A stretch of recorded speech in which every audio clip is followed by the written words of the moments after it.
sebagai, kalau yang nombor 2 ni one proportion formula, yang nombor 3 ni disebut two proportions formula. Ya, two proportions formula yang mana you ada IV dan you ada DV.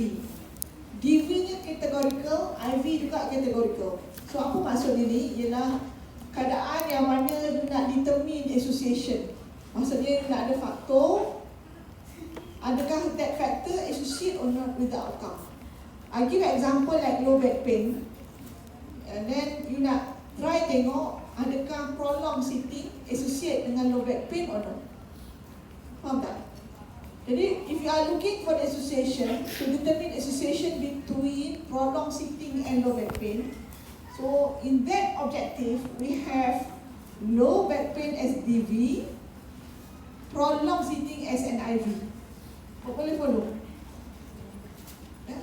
Ini kena ingat ni, dia punya contoh ni. Sebab saya akan bagi ulang banyak kali untuk bagi you faham tentang P1 and P2. Kenapa nama dia two proportions formula? Sebab dalam ni kita ada dua P, iaitu kita namakan dia sebagai P1 and P2. Ya, P1 and P2.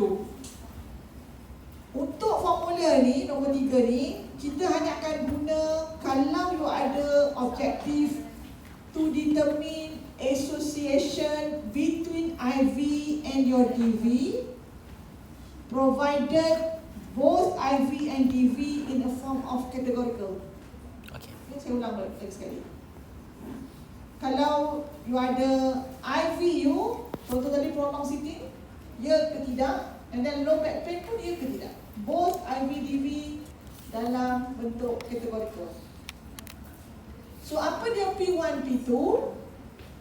P1, P2 tak straightforward. Dia bukannya P1 prolonged sitting, P2 back pain, bukan. Salah. So apa dia P1, P2? P1, P2, P1 ialah proportion of unexposed with outcome. P2 ialah proportion exposed with outcome. So dua-dua tu kita tengok yang ada back pain, tapi P1 ialah yang tak ada factor, P2 yang ada factor. Boleh follow? Boleh. Okey, contoh untuk prolonged sitting dengan back pain tadi, risk dia apa? Prolonged sitting kan? Yang bukan risk dia apa? Dia tak prolonged sitting. Ya, not prolonged sitting. Outcome that we are looking for, back pain. So P1 ialah not, those who are not prolonged sitting have low back pain. P1. P2 prolonged sitting, back pain.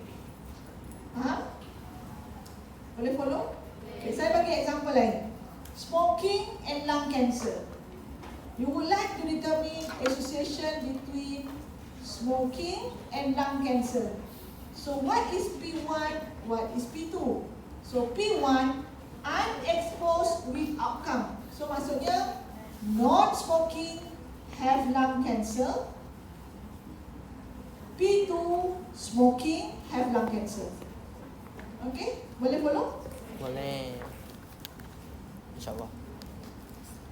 Okey, mana kita nak dapat P1, P2 ni? Sebab dalam formula nanti saya akan tunjukkan formula itu kemudian. P1, P2 you kena masukkan nanti dalam formula yang panjang tu nanti. Ya, P1, P2 kita akan masukkan dalam formula yang panjang tu. Tapi tugas kita ni bila buat literature review, you have to find out apa dia P1, apa dia P2. Ya. Satu, you akan tengok previous publication lah, journals, ada ke tidak.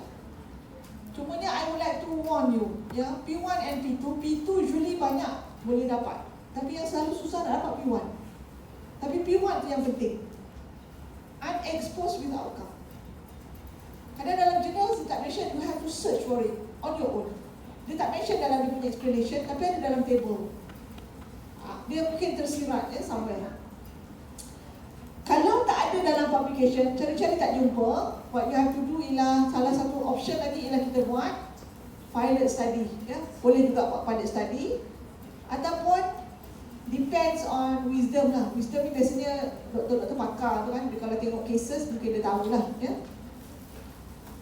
Dan Satu lagi, you boleh determine juga sample size ni berdasarkan you punya estimation of the effect size. Estimation of the effect size. I give example. Contohlah, kalau dalam study on molecular, katalah orang tu dia ada express certain gene tu, dia lebih mudah dapat certain type of cancer. Certain type of cancer. So, effect size yang kita nak tengok ialah from statistic and clinical point of view, sepatutnya those yang ada gene expression tu mestilah 3 times more likely to develop cancer. So 3 times more likely tu kita sebut sebagai effect size. Okay, effect size. Tapi kadang-kadang ada researcher dia kata more than 1 pun okey, 1.4 times likely pun boleh. Tapi nak make sure dia better you ambil 2 ke atas lah. Effect size tu sepatutnya 2 dan ke atas. Okay. Okay, formula dia panjang macam ni, tapi saya tak nak kira lah. Nak kira ke? Tak ada. Guna OpenMP sajalah. Cuma saya nak tunjuk pada you. No. Alright. Dalam formula ni sebenarnya simplified. Tapi kalau yang apa tu, yang agak complicated formula tu yang ini. Ini paling panjang kan. Dia sebenarnya formula yang sama.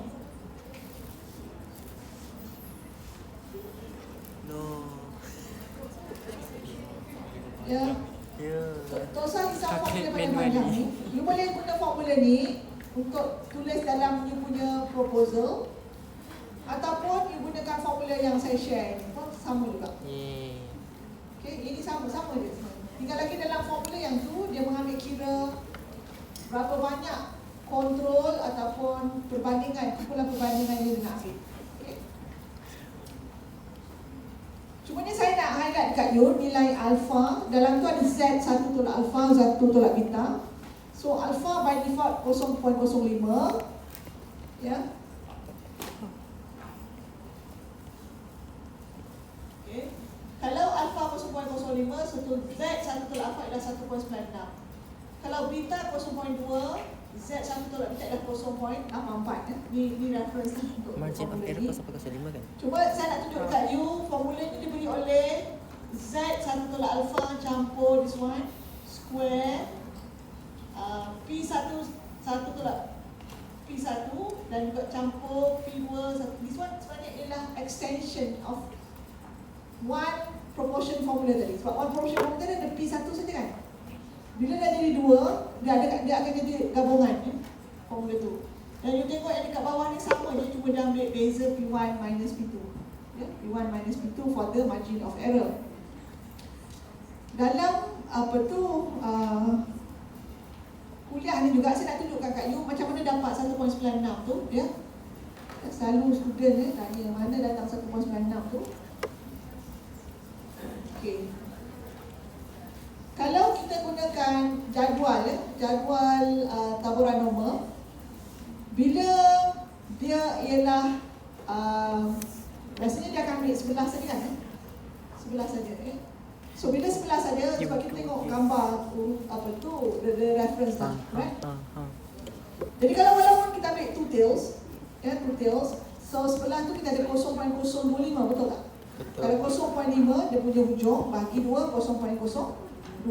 So 0.025 ditolakkan dengan 0.5. Sebab one sided 0.5. So 0.5 tolak 0.025 you akan dapat 0.475, 0.475. So 0.475 you add with 0.5, dia akan dapat area bawah graf ialah 0.975. So the reference untuk Z ialah 1.9. Macam mana nak tengok 1.9? 1.96.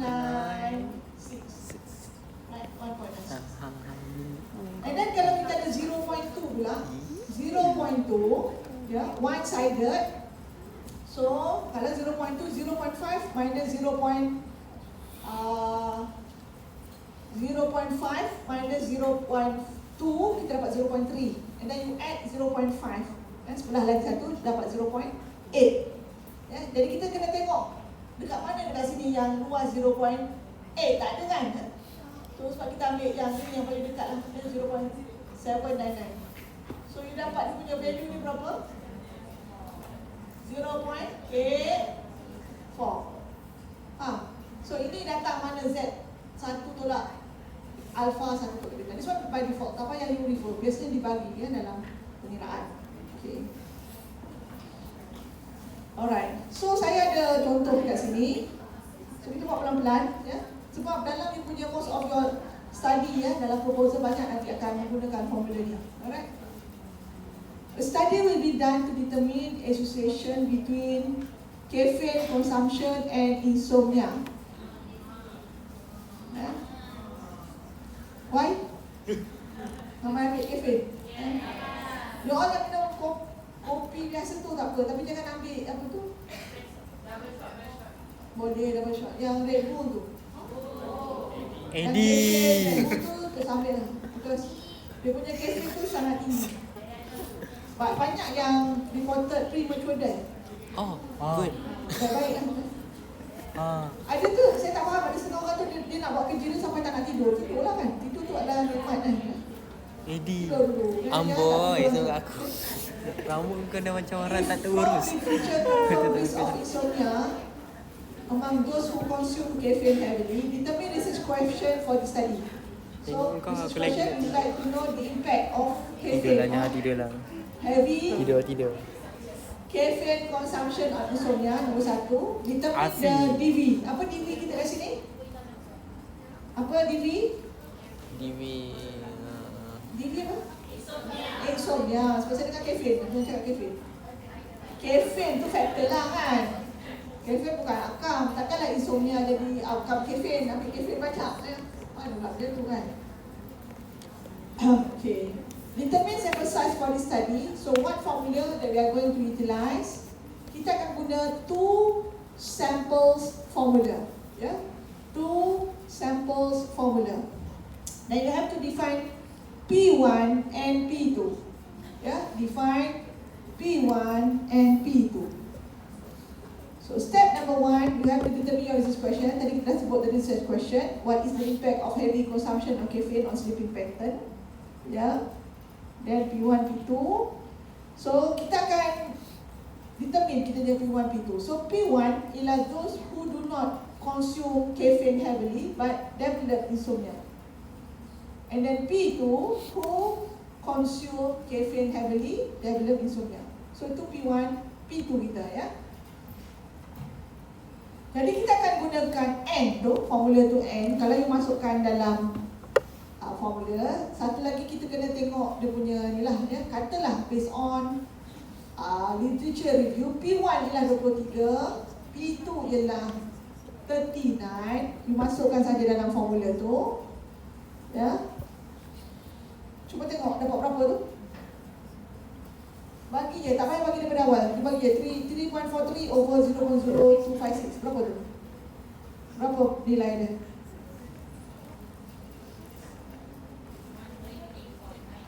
One? Betul? Before lah. 134. Okay. So, kalau nak kira dalam OpenAP, kita nak OpenAP. Mana tu dia Using my OpenAP? brain.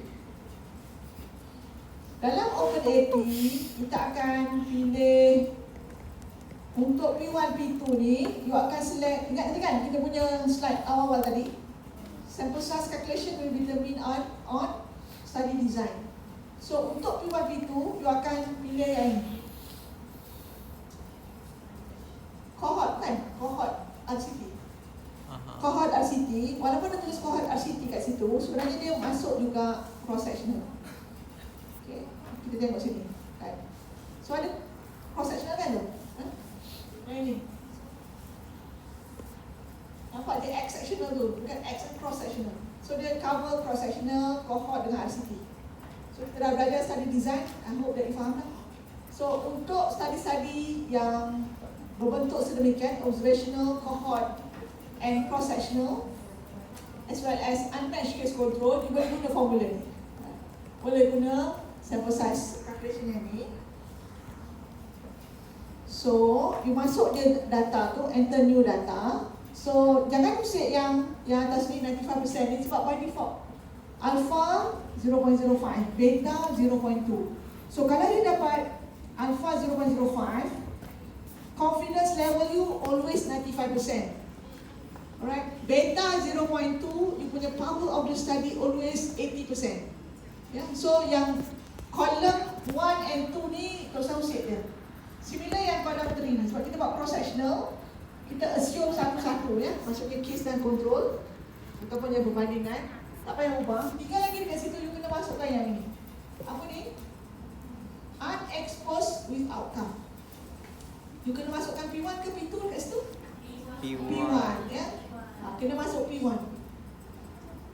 So P1 ni yang you kena rujuk pada mana-mana journal. So dalam contoh kita berapa saya letak dekat situ? Contoh dia 23. So you masuk kat situ 23.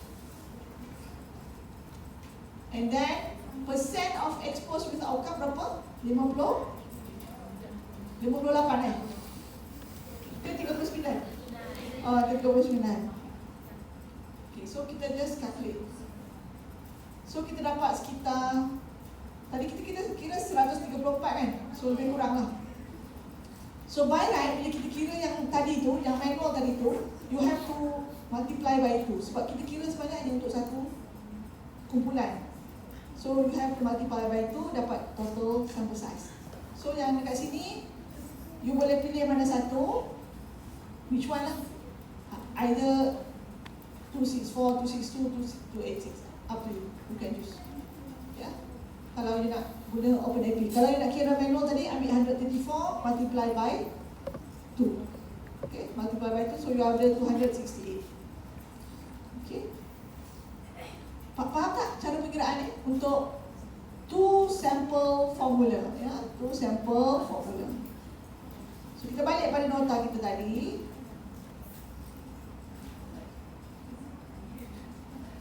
So alternatively saya dah tunjukkan dalam OpenAP. Okay. Okay, so ni perbincangan yang agak panjang. Kalau P1, P2 tak ada reference, ya, you cari dalam journals tak jumpa. So as I mentioned to you, yang susahnya kalau P1 tu tak ada. If there is no P1. P2 okey lagi. Kalau P2 tak ada, you boleh agak-agak how much more likely, ya, untuk you. Yang saya sebut tadi, you kena masukkan sama ada 2 more than 2 ke atas, ya. Tapi kalau yang macam ni, saya bagi contoh, you can run pilot study to determine your P1, P2, ya. I give example, you nak buat study on knowledge attitude practice on COVID-19 prevention. Sebelum ni tak ada orang lagi buat study tu. And then you would like to determine the association between level of knowledge and level of practice. Ya, level of knowledge and level of practice.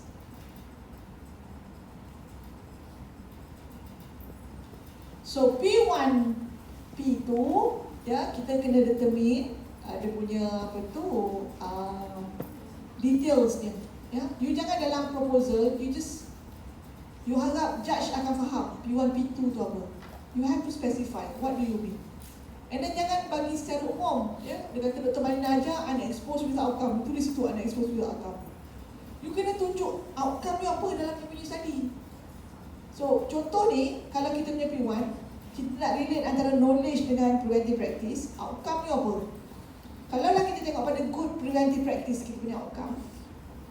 So based on literature, orang yang ada good knowledge ataupun poor knowledge yang ada good preventive practice, good lah kan?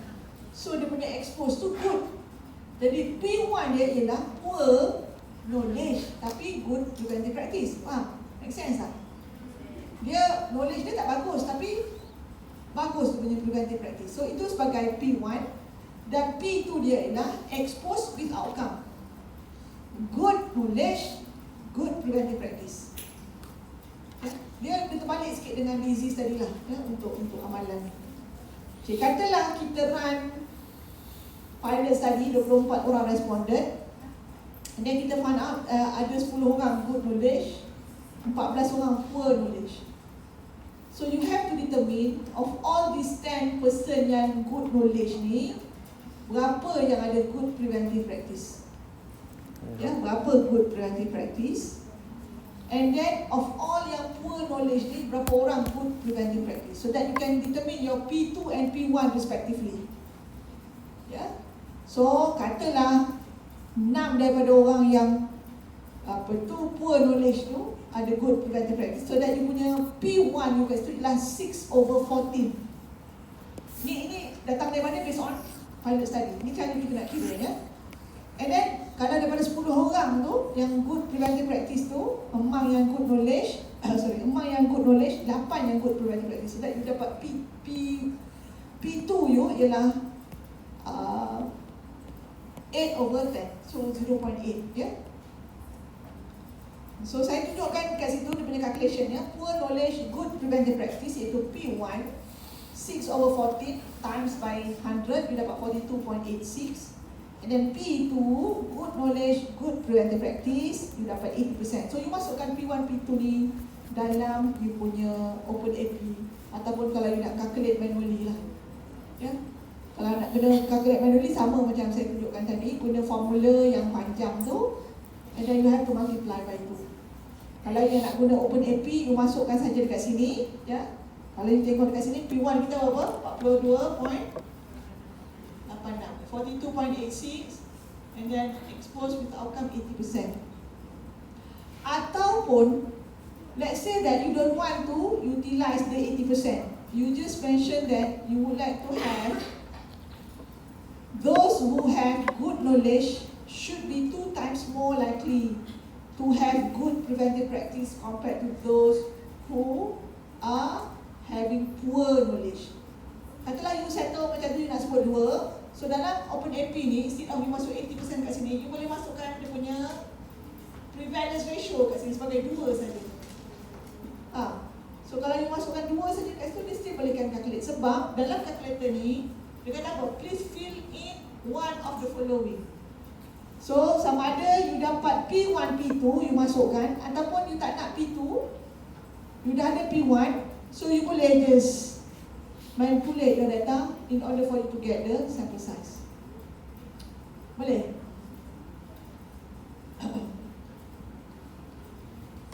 So case control study sama juga approach-nya.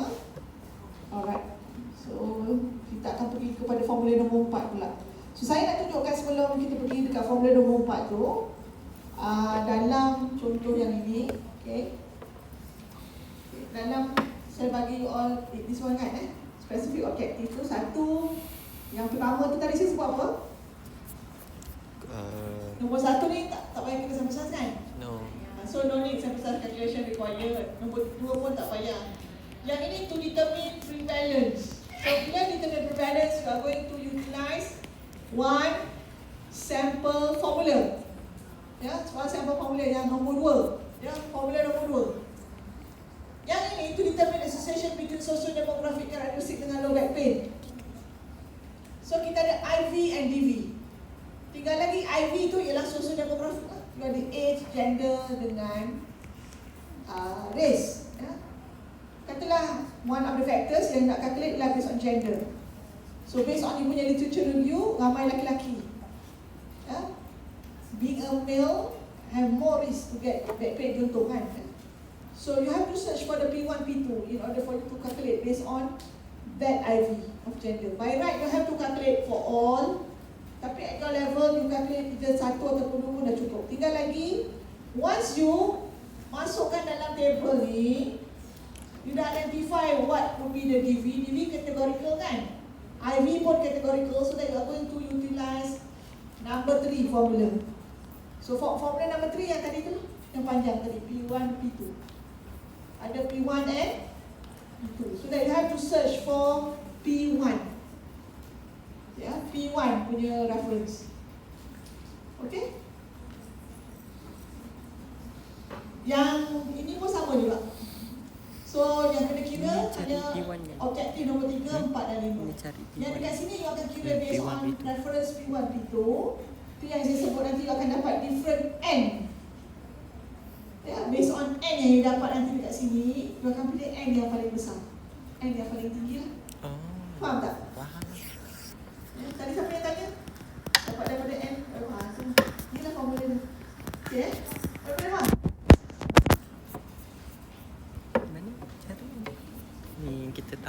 Siapa yang Macam faham mana hari paling ni tinggi dia terpilih lah. dengan kawan-kawan dia nanti. Macam mana nak Tapi dapat kisah-kisah. 2000 lebih mampus.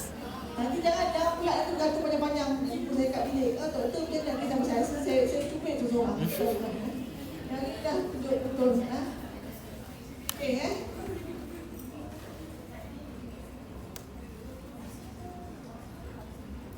Okay. So finally kita pergi kepada formula nombor 4. Okay, nak ambil dah. Apa dah? Formula nombor 4. Formula nombor 4 sebenarnya dia ialah extension formula nombor 1. Bila you ada you punya DV numerical, ya, DV numerical.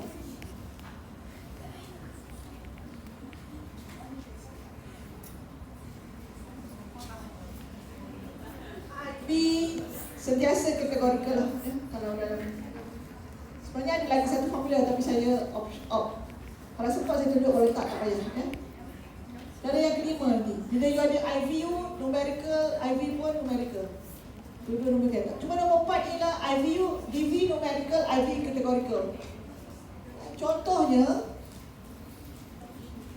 kalau kita nak buat perbandingan dua kumpulan ya, maksudnya you ada produk X untuk turunkan berat badan, alright, so that you would like to determine what would be the significant body weight reduction after consuming that product, in which you are going to compare a group, those who are prescribed with product X and those who are not being prescribed. So how many sample size calculation that you require for that purpose? Ya, kita nak tengok berapa signifikan berat badan, berapa banyak you nak ada perbezaan antara kumpulan yang ambil produk X dan yang tak ambil produk X. Berapa banyak ada perbezaan? And then based on that perbezaan, the difference, you would like to determine what sample size required. Okay?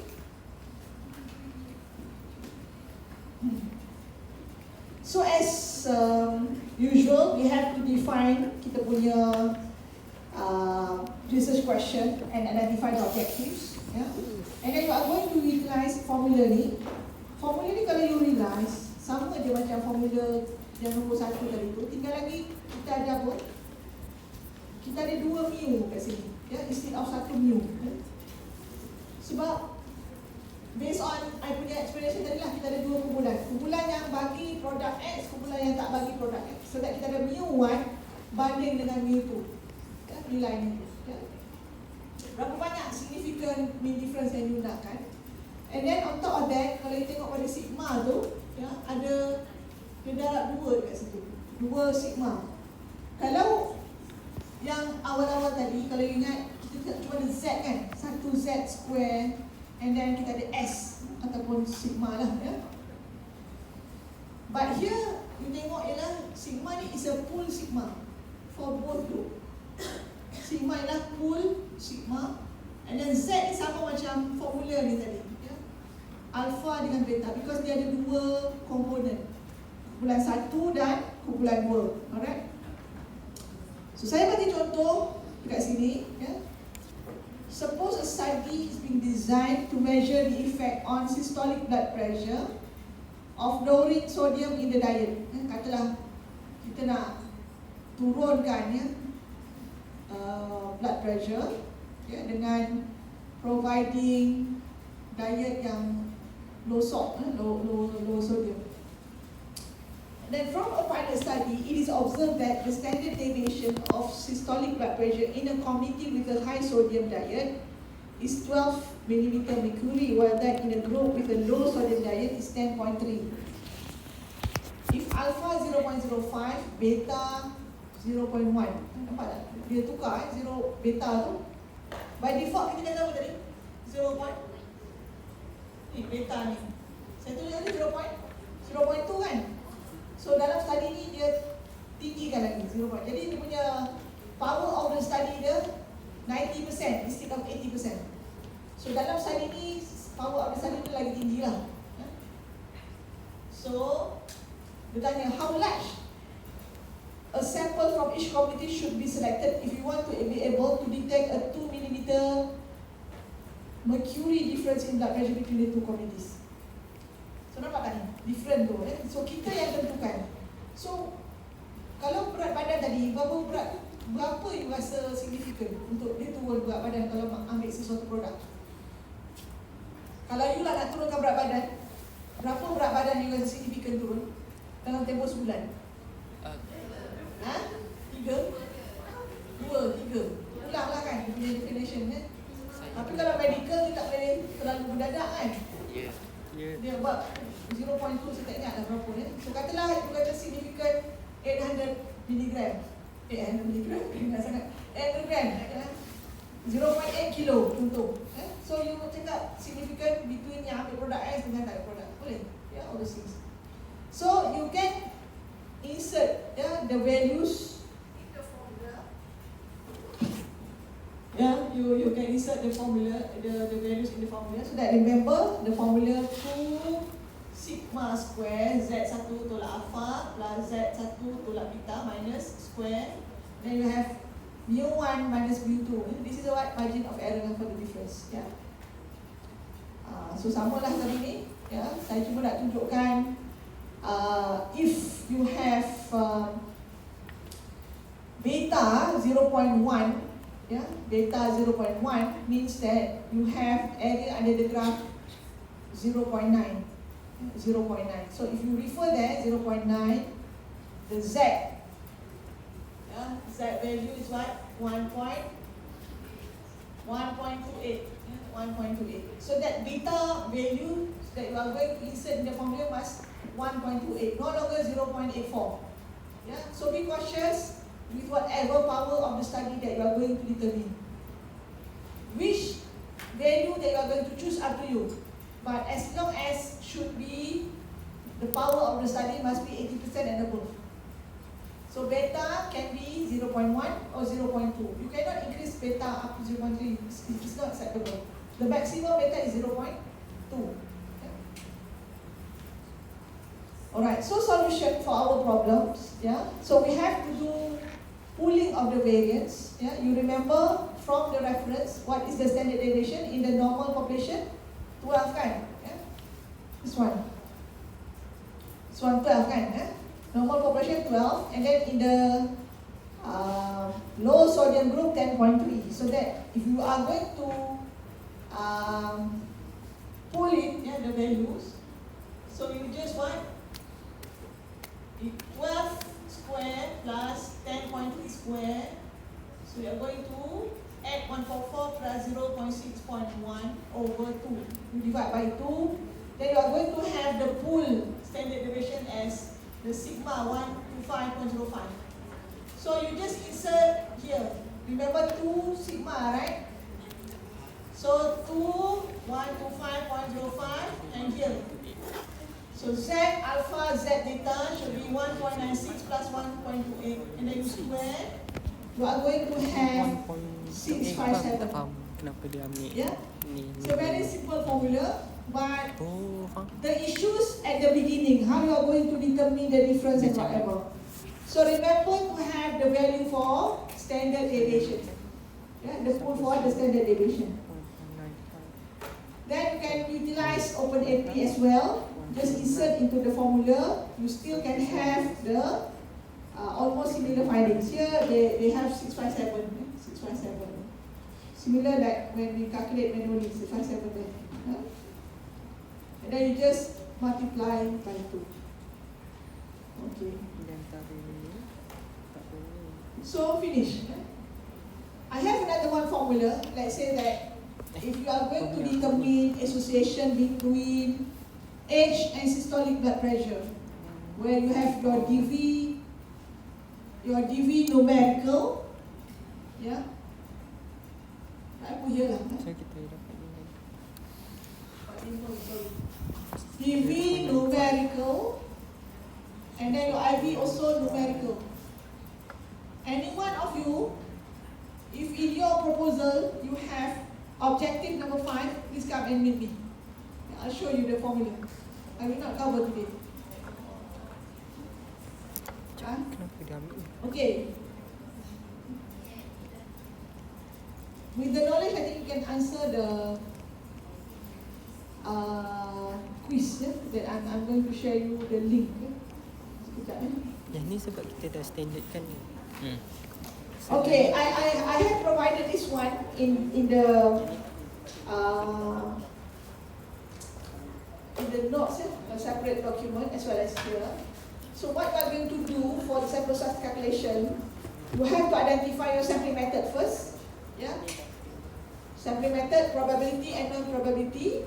Once you determine your sampling method, then you determine for how many respondents that you require. And how you are going to determine that, remember, 4 tangga tu. Apa 4 tangga dia? Study design, objective, DV, and statistical analysis. Cuma statistical analysis tu tak cover sebenarnya. Yang statistical analysis pun termasuk juga yang nombor 5 tadi. Kalau contohnya kalau you guna Pearson correlation, you are going to have certain formulas. But I'm not covering that. But enough for you to know 1 to 4. And remember, all those sample size calculation should be done according to objectives and identification of your DV. Yeah? Any question?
Petang.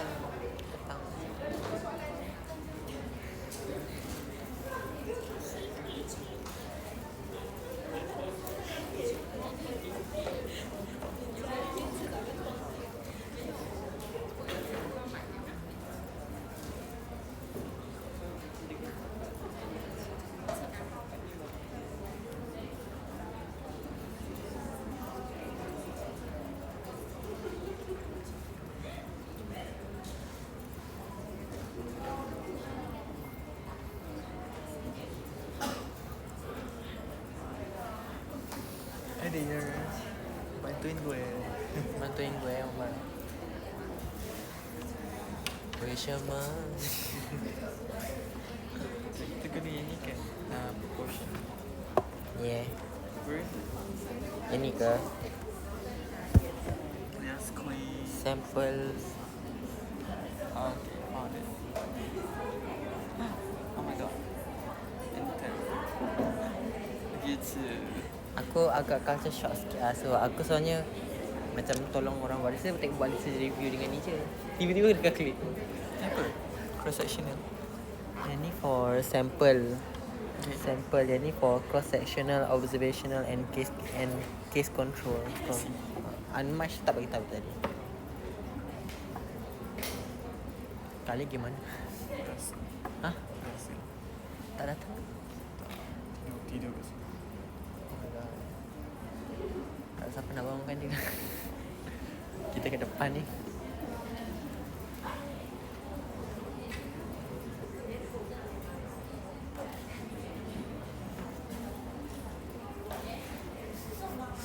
Awak tadi Ana.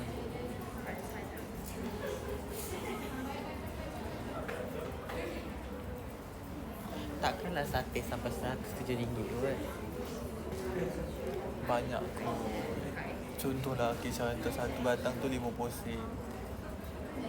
Sekejap aku tengok 100 tu kau dapat berapa? 30 cucuk. Tipu. Oh, sorry, 50 cucuk. Satu tu RM2. Sate ayam 3 cucuk, sate daging 20 cucuk. Nasi impit besar 2 roll. Tapi masih mahal. Guru is lah, too spicy, too expensive.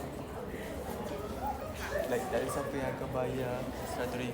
Aku beli sate kajang tu, tak sampai RM50 pun dapat tu. Ya tu. Sate is the best. I like sate. Kau pernah makan sate Padang tak? Tak. Okay, tak apa. Makanan in traditional Indonesia tu, kau makan, kau menangis kat situ.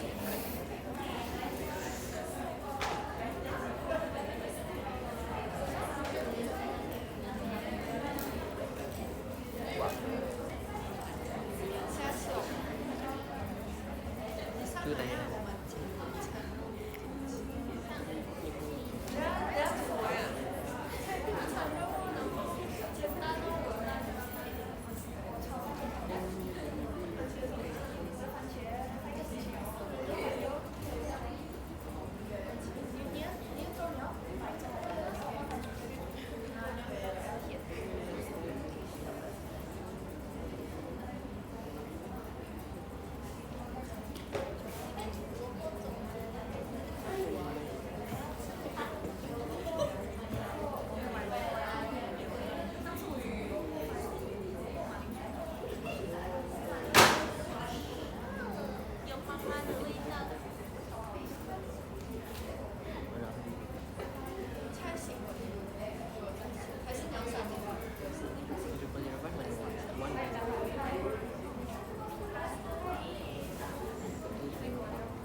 Okay, soalan tu ada 10 ke macam tu. You can just answer.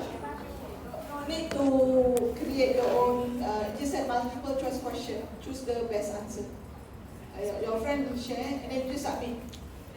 You know, just do the SL and just submit to me before 5. Alright?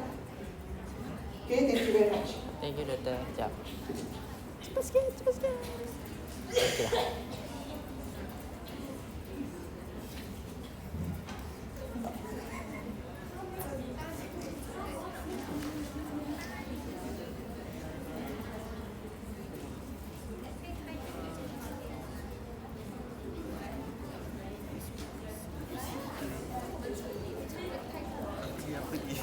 Bila saya pening sekali. Yes. One of the example of probability sampling method is purposes sampling. Tak ada pun. Ingat? Dia tak easy bukan last lecture ke dia tonight? Alah, tak ingat Lecture lah. lama ke? Lecture lama lah. Oh, tak ingat. Aminah boleh.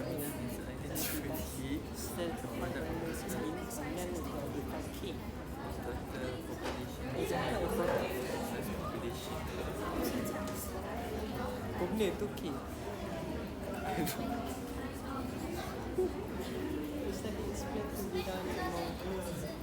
True, I guess. Tu kan? Study is plan. So tiga-tiga tu. Yang second tu aku buat false. Sebab apa? Sebab nampak Purpose. Kau ada purpose. false. Ya betul, false. Hebatnya kita. Gitu. Apa dia Aminah tadi apa? Aminah tadi aku buat true. The study is planned to be done. Calculate the sample size required is purpose Done. No. Kenapa? Okay.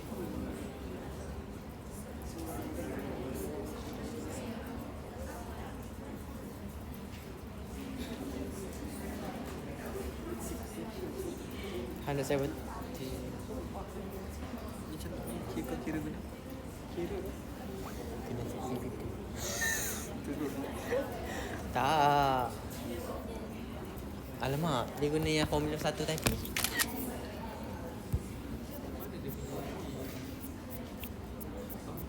Gelabah semua, gelabah. Oh, dia loading. Lama pula dia loading.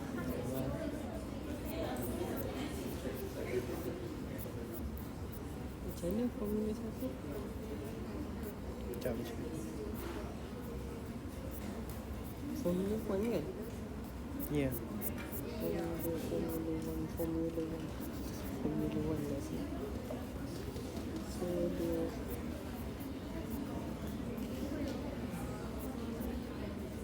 yang ni.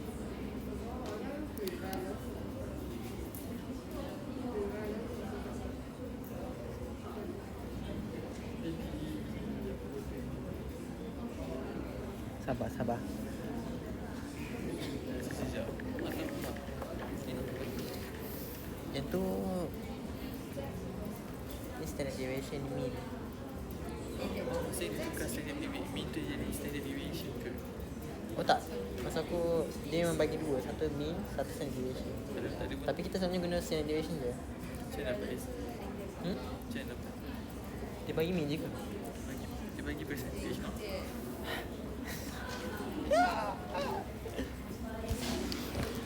Apa ni? Standard deviation dia yang mana? Itulah standard deviation ni mana? Menangis macam ni. Prevalence pula. Tapi prevalence Yang tu bukan yang lain. bukannya formula 3 ke? Prevalence Formula 2 lah. Allah. Ni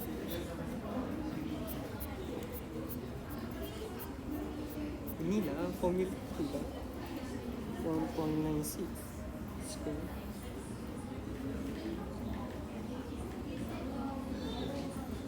Apa? 0.28 mana 0.28. Okay, dia punya Sebab mana 0.1 tu.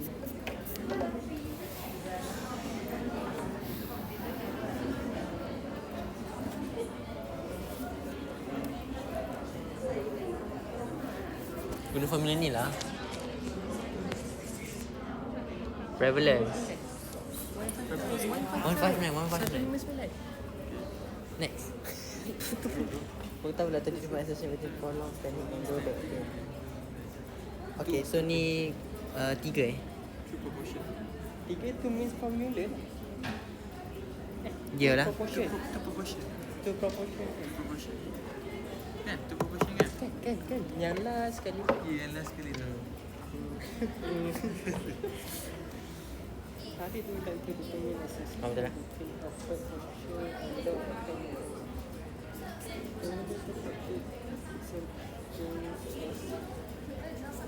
Ni had no back awkward posture. P1 kan? P1 yang unexposed. Yang unexposed. Unexposed. Okay, next. Bawah. Bawah. Morning would like to determine the audience. Ni calculative. Baru guna Kena yang bawah. kira dia. Bila kita tengok SD. Yang ni yang first. First.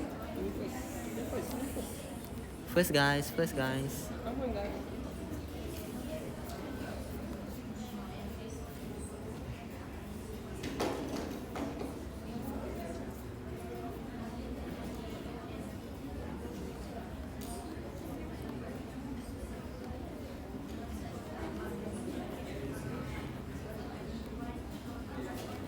Apa SD dia?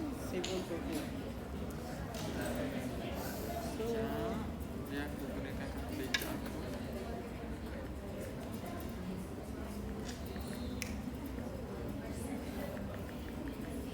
dia kena kira pula benda ni.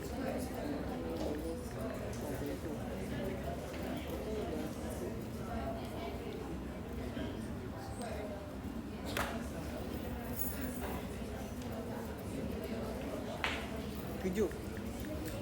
7 Next. Fakol. Fakri Zazim.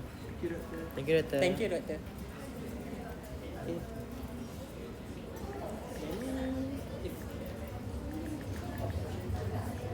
satu berapa kau dapat?